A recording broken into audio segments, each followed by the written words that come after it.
Welcome back to my YouTube channel, and in today's video we'll be reacting to Hoops reference. Thanks to Hoops All Day, he suggested in the comments to react to Hoops reference. So I think they're pretty interesting videos. So for this video, it's gonna be the most important X factor from all 22 returning NBA teams, and this is the East. And he's also made another video on the West. I haven't watched it yet, so that's gonna be my next reaction video. So let me react. I'm gonna react to the East. And this is pretty interesting because there's a chance for the 8th seed, make the playoffs. But the East is pretty weak, and I don't even think the Wizards are gonna make the playoffs. Anyways, let's get into the video. I like this intro. With the NBA on track to resume play at around the end of July, things are going to look a lot different. Throughout the regular season, Isn't it really good? We had a pretty good idea of what each team succeeded in doing. So the X Factor is the most important player to the team. It's not the best player. He has to play really good on the team for the playoffs. Plus, the purpose of this video is actually to look. It could be good or bad. You never know. And instead, we will be going through every team that will be attending Orlando to play, and we'll but be he needs to identifying play the one really player good that is their biggest X factor, meaning that this is the player that is capable of making or breaking the success of the team, because he's capable of being a big difference maker, but isn't necessarily one of the It's basically what it means, guys. This will be a two-part He's explaining the meaning, so so you guys can also listen to his meanings. Mine is the most important, not most important, but the biggest difference maker to the team. Going in order of the standings, we'll be starting with the Milwaukee Bucks, and their biggest X factor down the stretch of the season is Brook Lopez.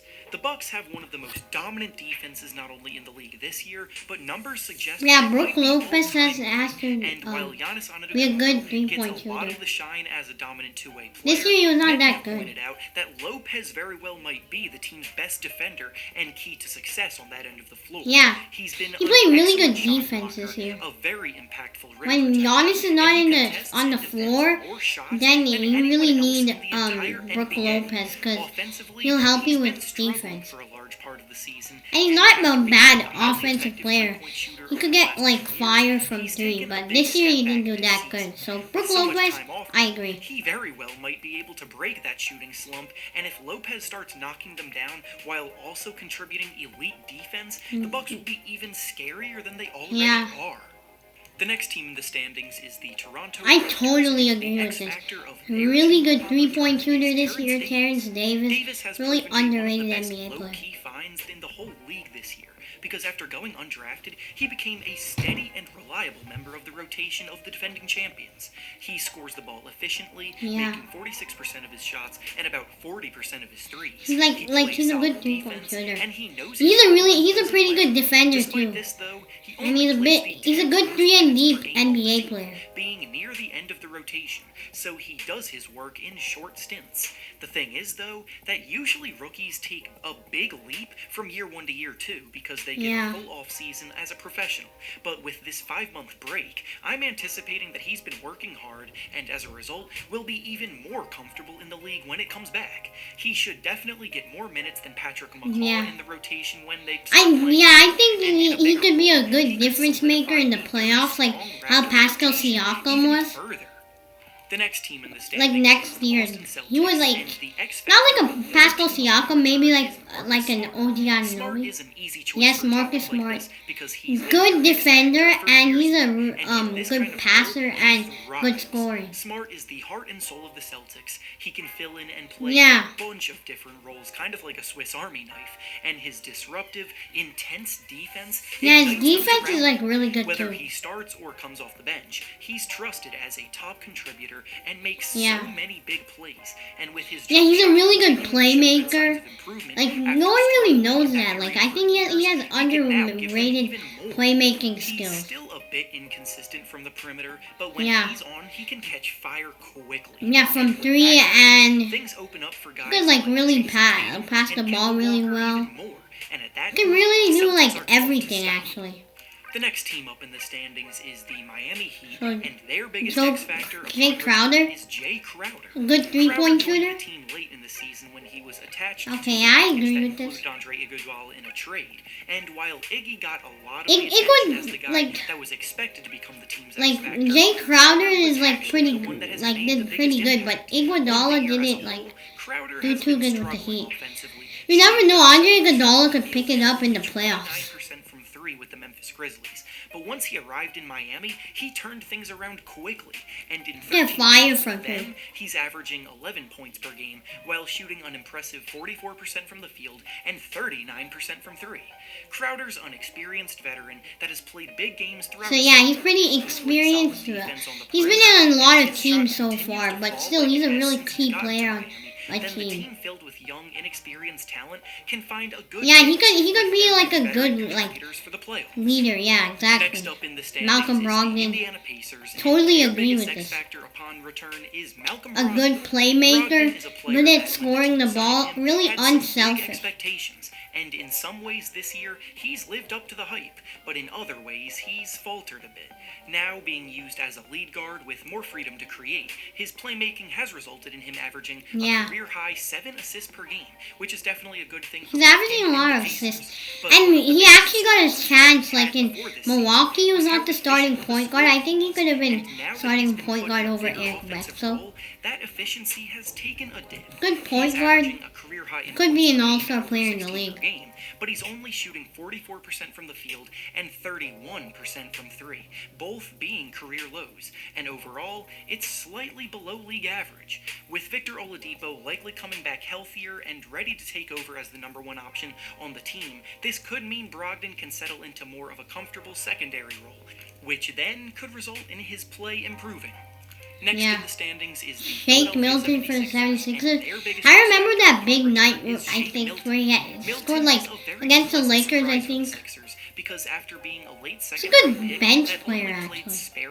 Really underrated player. No one really knows this guy. Like, seriously. And he took it Shake Milton. In theory, he brings everything the Sixers need offensively. Because as a shot-creating guard, he can comfortably drive to the basket and finish through contact. He's a very good shooter from the perimeter, and he can operate pick and rolls. When the team needed someone to step their game up without Simmons and Embiid, dude, that's true. That's what I've seen. I think in some games. I think when they were versing the Lakers, that's what happened. He like literally caught fire. From the field and 61% from 3.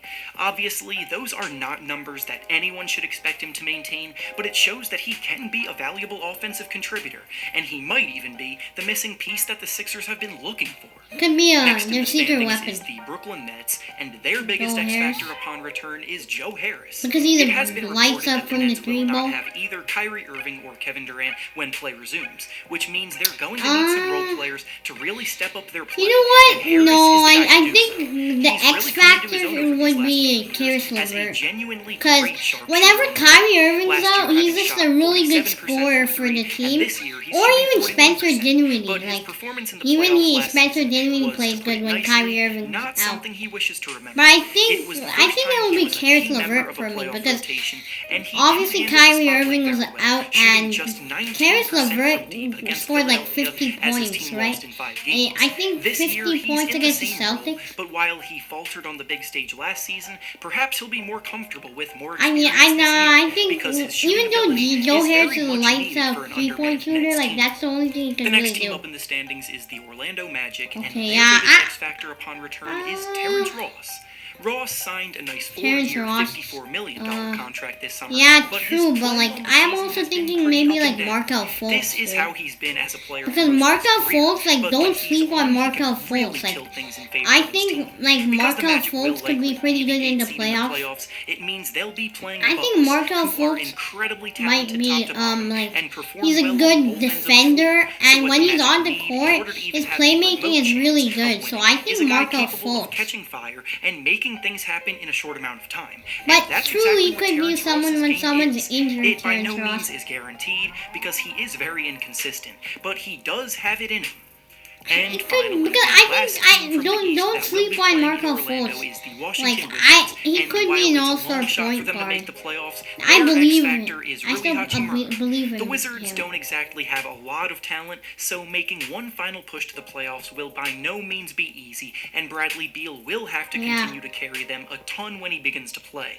But Hachimura will benefit a ton from the same thing that I mentioned with Terrence Davis earlier. He has terrible Rookies typically defense, take but like big steps still, his forward from their offensive first game is season to pretty their good. second season because going into their first professional off-season, they know more about how to train and where to train in order to improve. But with this particular circumstance, they basically just had an entire off-season's worth of time off to train. So He Hachimura's was development compared to could Kawhi begin to Leonard, flash in these 8 but he's not a games. good defender. Hachimura is a player with a terrific motor, and with a little more refining, he could become a very high-level player in the league. Yeah. And with that being said, that's all I have for you today. Make sure to like the video, subscribe to the channel, and comment down below who you think could be an X Factor for some of these teams. Thanks for watching, and I'll see you all next time. Alright guys, that's the end of the video. Please like and subscribe to my channel. Comment down below your opinion, and peace out.